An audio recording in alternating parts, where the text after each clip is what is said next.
अगला पॉइंट पढ़ते हैं। भारत में संसाधन नियोजन कैसे करें।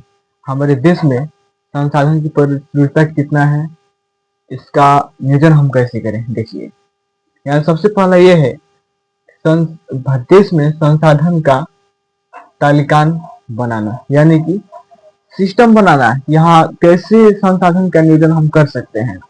हमने बताया ना कि किसी के पास पेन ज्यादा है, किसी के पास पेन कम है, संसाधन का नियोजन कर लेना।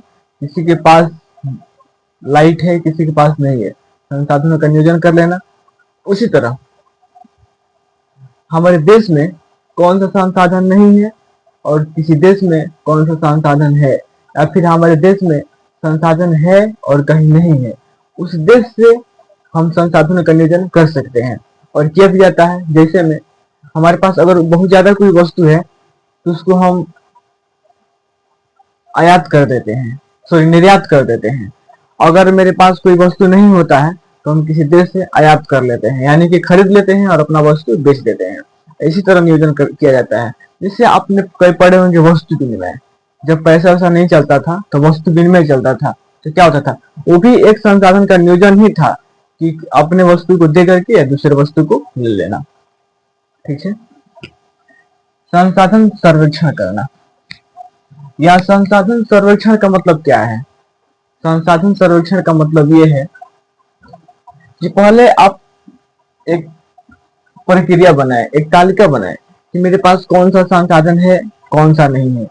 अगर आपको अपने अंदर का कमी देखना है तो आप अपने अंदर का एक तालिका बनाइए। ठीक है। देखिए, अगर आपको अपना कमी देखना है, नहीं दिखाई दे रहा है कि मेरे में क्या कमी है, क्या अच्छाइयां हैं, क्या बुराइयां हैं, तो आप अपना एक तालिका बनाइए और उसको लिखिए, उसको ढूंढिए अपने अंदर से कि मेरे अंदर क्या कमी है, क्या नहीं है, और उसको दूर कीजिए। फिर अपने कार्य को आगे बढ़ाइए, फिर आपका विकास होगा। उसी तरह मान लीजिए कि हमारे देश में फिलहाल पेट्रोल की कमी है, तो हम किसी देश से खरीद रहे हैं।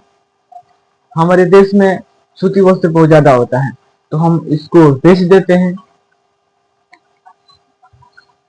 हमारे यहाँ ये होता है, इसको क्या बोलते हैं, ठीक है। इसी तरह प्रौद्योगिकी ढांचा बनाना, यही सेम जो हम तालिका बनाने के लिए बोले, यही प्रौद्योगिकी ढांचा बनाना। जनगणना करना, यहाँ संसाधन नियोजन में जनगणना का मतलब क्या है। संसाधन नियोजन में हम जनगणना क्यों करते हैं। यह जनगणना तो आदमी का होता है, घर घर जाकर गांव में, राज्य में, देश में होता है। देखिए, जनगणना होने से ये हमको अंदाजा लगता है कि मेरे पास कितना संसाधन है, क्या नहीं है। जैसे अगर आपके पास जनगणना होता होगा तो लिखा जाता है कि आप कितने भाई हैं, कितने बहन हैं, आपके पास कितना गाड़ी है, कितना घर है, कितना रूम है, कितना जमीन है, सब चीज लिखा जाता है। इसी से अंदाजा लगता है आपका गरीबी, आपका स्थिति, मेरा देश कैसा स्थिति में गुजर रहा है, मेरे पास क्या है, क्या नहीं है। जनगणना का मतलब ही होता है हमारे जरूरतों को पूरा करना, हमारे देश में अंदाजा लगाना कि क्या है, क्या नहीं है। पंचवर्षीय योजना लगाना, योजना लाने से ये होता है कि हमारे यहाँ जो कमी होता है उसको पूरा किया जाता है। अलग अलग योजना लाया जाता है ना कि और के बाद ये योजना आया है, तब की बाद ये योजना आया है, तब की बाद ये योजना आया है। योजना ला करके संसाधनों को पूरा किया जाता है, जरूरतों को पूरा किया जाता है। ठीक है। वार्ड, पंचायत, ब्लॉक, जिला, अनुमंडल, राज्य, देश, इसका मतलब क्या। हमको संसाधन नियोजन में वार्ड, पंचायत, ब्लॉक, राज्य, इसका मतलब क्या होता है। देखिए क्यों हम बता रहे हैं। वार्ड का मतलब कि हम पहले देखेंगे कि हमारे, जैसे हमारा घर है 9 नंबर वार्ड में, ठीक है, तो हम देखेंगे कि हमारे वार्ड में कौन कौन सा व्यवस्था है, उसको हम अगर कमी होगा तो पूरा करेंगे। ठीक है। पंचायत, पंचायत में हम देखेंगे सबसे निचले स्तर पर से हम देखेंगे पहले कि हमारे वार्ड में क्या है, क्या नहीं है। फिर पंचायत में देखेंगे क्या है, क्या नहीं है। फिर ब्लॉक में, पूरा ब्लॉक में देखेंगे कि हमारे व्यवस्था है या नहीं है। फिर ब्लॉक मिला करके हम राज्य में पहुंचेंगे कि हमारे राज्य में क्या है। सारे राज्य को मिला करके हम देश में अपना देखेंगे कि हमारे देश में क्या है, क्या नहीं है। इसी तरह संसाधनों का नियोजन हम कर पाएंगे। ठीक है। हमारा देश पिछड़ा हुआ देश है, यहाँ संसाधनों की कमी है। हमारा देश पिछड़ा हुआ देश है और यहाँ संसाधनों की कमी है। ये बस ये बस कहने के लिए है कि हमारा देश सोने का चिड़िया है, हमारा देश विश्व गुरु है। लेकिन जनगणना के बाद पता चलता है कि यहाँ कितना संसाधन है। ठीक है, यहाँ संसाधनों का कमी होने का मेन कारण क्या है? कमी यही है, विदेशी आक्रमण। आप इतिहासों में पढ़ेंगे तो आपको पता चलेगा कि अपने आप को शक्तिशाली कहने वाला देश हमारे देश में आकर के अपना पेट को पाला करता था।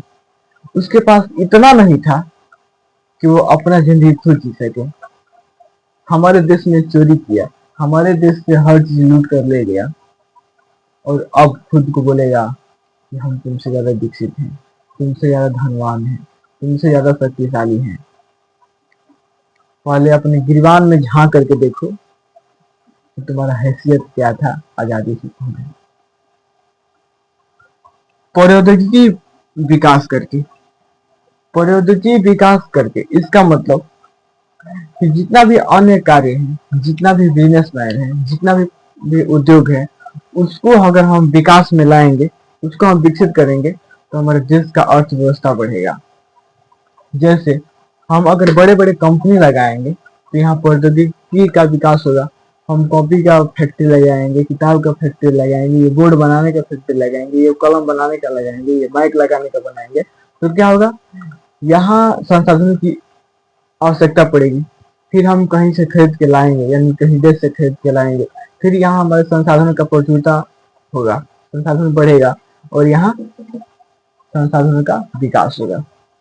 चलिए, तब तक बने रहिए Kamlesh Divya education YouTube channel पर। तब तक मिलते हैं अगले वीडियो में।